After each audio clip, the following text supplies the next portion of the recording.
খুব শীঘ্রই প্রশাসনের পক্ষ থেকে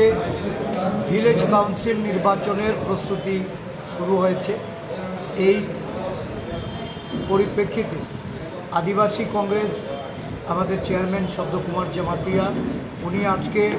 আমাদের সমস্ত আদিবাসী কংগ্রেসের যারা নেতৃত্ব, প্রদেশ কমিটি, জেলা আদিবাসী কংগ্রেস কমিটি, ব্লক আদিবাসী কংগ্রেস কমিটির নেতৃবৃন্দদের আজকে সভা ডেকে ভিলেজ কাউন্সিলের প্রস্তুতি নেওয়ার জন্য বিভিন্ন নির্দেশনা এবং তাদের মতামত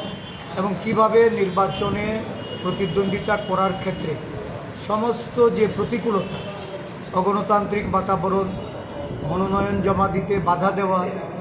মনোনয়ন জমা দেওয়ার পর নির্বাচনের লড়াইয়ে নির্বাচনের দিন